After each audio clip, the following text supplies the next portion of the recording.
Halo teman-teman. Kemarin ya saya ini ambil buku yang sudah dibuang tetangga. Ini buku pelajaran sekolah dasar di Malaysia ya. Ya ada beberapa yang menarik. Ini ada pelajaran matematika, sains, kemudian bahasa Melayu ya. Ada satu buku yang menarik perhatian saya. Ini nanti akan kita lihat. Nah, ini bukunya. Pendidikan Keselamatan Jalan Raya dalam mata pelajaran Bahasa Melayu. Nah, ini menarik sekali karena dulu ya waktu saya sekolah dasar di Indonesia itu tidak ada muatan pelajaran yang khusus membahas mengenai ini ya, keselamatan jalan raya ataupun yang berhubungan dengan lalu lintas. Di sini ada buku khusus yang membahas mengenai ini jalan raya, berkendara dan hal-hal yang menunjang keselamatannya ya di situ. Oke, kita lihat ini tahun kedua ya, ini sekolah dasar lah tahun kedua. Oke, di sini ada rukun negara. Saya belum tanya-tanya ya rukun negara ini apakah kayak Pancasila kalau di Indonesia ya, atau sekedar apa ya, semacam mungkin semboyan atau tujuan yang ingin dicapai dari negara Malaysia. Oke, kalau kita baca di sini rukun negara ada cita-cita dari negara, semacam ikrar ya ini. Terus ada prinsip percaya kepada Tuhan, kesetiaan kepada ini ya pemimpinnya gitu, dan seterusnya. Oke, nanti mungkin akan kita bahas sendiri kalau ada waktu. Kita mau lihat isi dari buku ini ya, yang membahas mengenai keselamatan berkendara di jalan raya. Oke, yang menarik di sini ada falsafah pendidikan kebangsaan, kemudian falsafah pendidikan keselamatan jalan raya. Nah, ini agak ada semacam filosofinya ya ini, atau mungkin ya penjelasan mengenai apa yang ingin disampaikan di situ, apa yang apa isi dari pendidikan keselamatan jalan raya di sini. Pendidikan keselamatan jalan raya ialah pendidikan berterusan sepanjang hayat. Wah, ini bagus sekali. Jadi ini pendidikan untuk ini ya, bukan hanya ketika sekolah, ini sepanjang hayat. Jadi sampai tua, sampai nanti mati ini masih kita diharapkan masih terus belajar ya ini. Jadi untuk menerapkan bagaimana berkendara di jalan raya dengan selamat begitu. Harapannya mungkin seperti itu ya, menarik. Jadi sepanjang hayat. Kemudian ada terusannya, melahirkan pengguna jalan raya yang bertanggung jawab dan mempunyai kesadaran untuk menghargai nyawa, kesehatan, dan harta. Jadi tujuannya kalau di sini ya, pendidikan ini diberikan agar bisa menghasilkan pengguna jalan raya yang bertanggung jawab. Nah, ini bagus sekali. Jadi tanggung jawab misalnya kalau kita menggunakan jalan, bagaimana tanggung jawab kita nanti kalau misalnya ada insiden kecelakaan begitu ya. Bertanggung jawab menggunakan fasilitas jalan raya dan memelihara jalan raya itu kalau ini saya tangkap. Dan mempunyai kesadaran untuk menghargai nyawa, kesehatan, dan harta. Wah, di sini. Wah, ini menghargai nyawa, jadi harapannya jadi hati-hati begitu ya. Jadi tidak berkendaraan dengan ugal-ugalan. Kemudian kesehatan dalam berkendaraan nanti memperhatikan kondisi kesehatan tubuh ya. Dan harta di sini. Maksudnya mungkin ya bahasa Melayu sama bahasa Indonesia ada kadang katanya sama tapi konteksnya bisa jadi berbeda ya. Harta di sini maksudnya material ini ya, sarana prasarana, kemudian kendaraannya itu sendiri begitu ya. Jadi memelihara sarana prasarana tadi gitu. Bagaimana berkendaraan tidak menimbulkan kerusakan fasilitas dan sebagainya begitu. Mungkin kalau saya pahami seperti itu. Pembudayaan keselamatan jalan raya menjadi pemangkin perubahan sikap dan tingkah laku untuk melahirkan generasi pengguna jalan raya yang berhikmah serta mematuhi peraturan dan undang-undang keselamatan jalan raya. Ini ada beberapa kata yang saya belum tahu maksudnya ya, pemangkin ini saya belum tahu, berhikmah juga saya juga belum tahu maksudnya apa artinya ini dalam bahasa Indonesia. Jadi sekilas saja yang saya tangkap, ini di pendidikan ini diberikan untuk membentuk sikap dan perilaku ya ini dari pengguna jalan, sehingga nanti dalam menggunakan jalan ya ini ketika berkendara bisa ini harapannya mematuhi peraturan dan undang-undang keselamatan jalan raya begitu. Jadi aturan dipatuhi, kemudian keselamatan berkendara itu bisa tercapai. Kemudian pendidikan jalan raya ini dapat menyumbang ke arah keharmonian dan kemakmuran keluarga, masyarakat, dan negara. Wah, ini tujuan yang lebih tinggi lagi, lebih luas lagi. Jadi dengan membentuk tadi ya pengendara yang bertanggung jawab, mematuhi peraturan dan sebagainya, akhirnya menghasilkan keselamatan dalam berkendara, bisa menyumbang atau nanti mewujudkan ya kemakmuran keluarga, masyarakat, dan negara. Ini jadi sangat visioner kalau menurut saya. Ini belum saya temui ya visi-visi seperti ini di negara yang kita sama-sama tahu gitu. Oke. Kita lanjutkan. Ini sekilas ada beberapa materinya dalam daftar pustaka, daftar isi maksud saya ya. Kita di sini misalnya dikenalkan dengan komponen keselamatan kendaraan. Ciri-ciri keselamatan kendaraan, prasarana jalan raya, ada lampu isyarat, kemudian arah lalu lintas, ada pemakaian tali pinggang keledar. Ini maksudnya kalau di Indonesia apa itu? Sabuk pengaman ya ini, tali keledar. Oke, nanti akan kita lihat beberapa. Terus ini karena ini untuk anak SD ya, masih kelas 2, jadi disajikan semenarik mungkin ya. Misalnya ada ilustrasi-ilustrasi. Di sini ada beberapa tokoh yang nanti akan sering dijumpai oleh anak-anak ya di situ. Terus setiap tokoh ada namanya. Oke, kita lihat beberapa yang menarik ya di sini. Oke, di materi yang pertama, komponen keselamatan kendaraan. Ini di mobil ya misalnya. Oke, kita nanti dikenalkan dengan sabuk pengaman atau kalau di istilah sini ya, tali pinggang keledar. Ini adalah tali pinggang keledar. Tali pinggang keledar dapat menghalang penumpang daripada terhumban ke hadapan atau tercampak keluar daripada kendaraan apabila berlaku kemalangan. Nah, ini fungsinya ya ini maksudnya ya ini kalau kita bahasa Indonesia kan tali sabuk pengaman ini untuk mencegah ya nanti kalau misalnya ada kecelakaan itu bisa mencegah penumpang terlempar ya ke depan begitu, intinya seperti itu. Terus ada airbag ya, di sini dikenalkan deskripsinya seperti apa. Terus ada kaca spion atau istilahnya di sini cermin pandang sisi. Terus yang lain ada ini ya, cermin pandang belakang. Oh, ini pengelap cermin atau apa ini saya lupa istilahnya di bahasa Indonesia. Wiper ya itu. Terus ada rem ya di situ. Oke.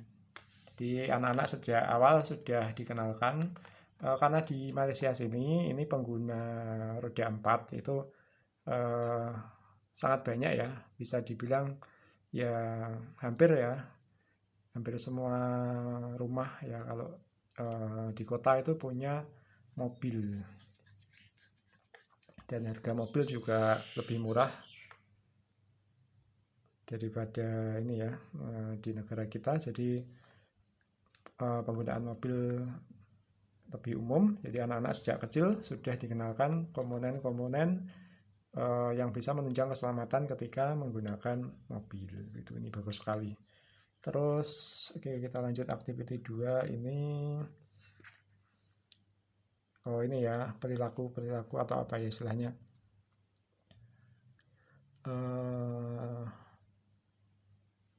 Apa ya saja yang perlu diperhatikan ketika kita menggunakan kendaraan. Nah itu nanti ada semacam video yang nanti harus ditonton oleh anak-anak, kemudian anak-anak ini ya memberikan penilaian di sini apakah sesuai atau tidak begitu. Videonya di situ mengenai ini ya bagaimana berkendara dengan aman gitu. Terus nanti di sini poin-poinnya sesuai atau tidak ya. Ini misalnya nanti pengemudi melihat cermin pandang belakang tadi ini ya. Sebelum mengubah haluan atau dan lorong, ini maksudnya kalau dia mau balik atau ini ya berbelok atau mungkin balik arah ya, harus melihat cermin pandang belakang dulu atau tidak itu dan seterusnya. Oke. Ya seperti ini saya bahas beberapa saja yang menarik ya. Terus di sini ada ilustrasi ketika di jalan raya ada perempatan, terus ada ini ya beberapa komponen, ada zebra cross, kemudian ada kendaraan, ada jalan dan sebagainya. Terus ada semacam ini ya kotak-kotak di sini, ini isinya adalah komponen yang terlihat di ilustrasi ini ya. Misalnya ada laluan pejalan kaki, nah ini maksudnya kalau istilah umumnya di Indonesia trotoar ya itu. Nah ini trotoar untuk apa? Kemudian ada jalur sepeda, laluan basikal. Basikal itu adalah sepeda ya ini dari bicycle. Nah, ini jalur sepeda untuk apa begitu. Di sini ada jejantas. Ya, ini saya nggak tahu artinya apa ini. Oke, yang umum ya ini ada pengenalan apa ini lampu lalu lintas ya. Saya jadi ingat dulu pernah dapat materi pengenalan lampu lalu lintas itu ketika masih TK kalau di Indonesia dulu.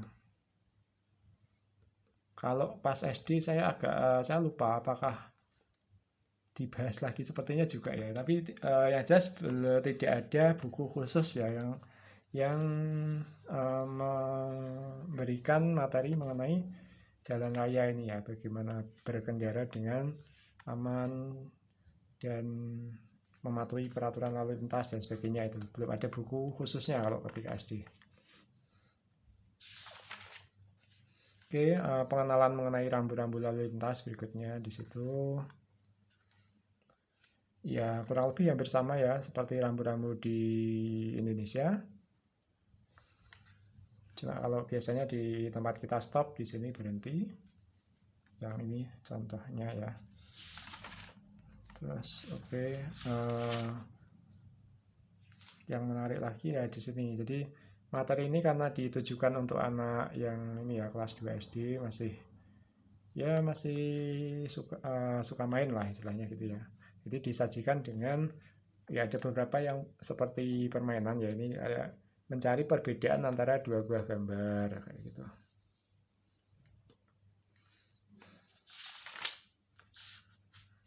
Oke, terus di sini ada contoh-contoh ilustrasi lagi.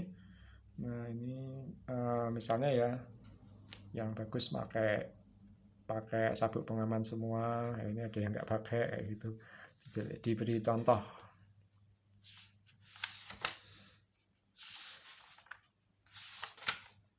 Terus yang lain ya ini yang menarik lagi. Ini lagu Rasa Sayange yang dulu juga sempat heboh. Ya ini ya di netizen antara Indonesia Malaysia.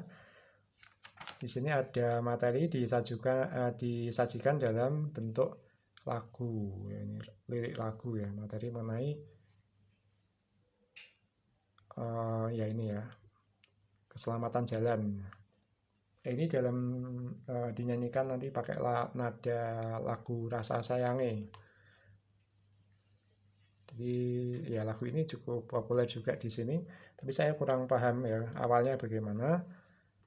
Tapi memang kadang ya ada beberapa budaya atau hal yang memang populer di sini karena memang ada keturunan Indonesia ya di Malaysia. Misalnya di Johor itu banyak keturunan Jawa yang menetap kemudian menjadi penduduk Malaysia.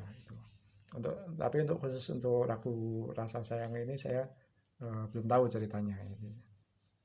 Jadi ini kita misalnya melengkapi lirik lagu. Apa ini? Kita lihat ya, misalnya ya kurang lebih dinyanyikan dengan rasa sayangnya itu nadanya rasa sayang he, rasa sayang sayang he, he lihat nona jauh rasa sayang sayang he, masak harum si buah mangga enak sungguh manis rasanya. Apa ini dia jawabannya? Pimpin ya, pimpinlah tangan ibu dan bapak agar tidak kesal selamanya. Nah, pimpinlah tangan mungkin gandeng tangan atau apa ya ini? Saya kurang paham konteksnya. Bahasa Melayu kadang seperti itu kesulitannya. Beda konteks. Mungkin maksudnya bergandengan tangan, mungkin ya kayak gitu. 2, 3 si kucing hutan berlari-lari di tepi kali jika hendak melintas jalan guna lintas kaki. Oh, ini maksudnya kalau kita mau menyeberang jalan nanti kita lewat zebra cross gitu. Dan seterusnya gitu. Ya, jadi materinya disajikan ya disesuaikan dengan usia siswanya ya di situ. Oke, kurang lebih seperti itu. Ini sebenarnya masih ada banyak. Tapi saya cukupkan saja. Oke, ini mungkin terakhir ya. Ini kalau anak usia sekolah biasanya kan masih pakai sepeda lah, ini ya dibahas ya. Jadi menggunakan sepeda yang sesuai dengan standar keselamatan jalan, itu pakai helm, pakai pelindung lutut, pelindung siku ya kayak gitulah. Oke, itu dikasih contoh-contoh seperti ini. Ya, ini bagus sekali untuk pengenalan agar anak ini mulai ini ya menyadari pentingnya keselamatan dalam berkendara. Oh, ini ada semacam glosarium atau ya ini ya arti istilah ya. Jadi istilah-istilah misalnya kayak apa ini yang unik ya. Saya belum pernah dengar bebendul. Bagian tepi jalan raya merupakan kaki 5 pembahagi jalan atau bahu jalan yang bertemu dengan jalan raya. Bebendul biasanya diperbuat daripada konkrit dan berfungsi sebagai tulang untuk perpalitan jalan raya yang baik. Berbendul juga berfungsi untuk meningkatkan keselamatan, yaitu dengan memastikan pemandu kendaraan bermotor memandu jauh dari bahu jalan, pembagi jalan, atau kaki 5. Kayak apa ya ini, pembatas jalan gitu ya kalau saya pahami sekilas. Oke, nanti akan kita bahas ini maksudnya apa kalau saya sudah googling. Oke, itu untuk video kali ini ya. Sampai ketemu lagi nanti di video berikutnya. Oke, sampai jumpa.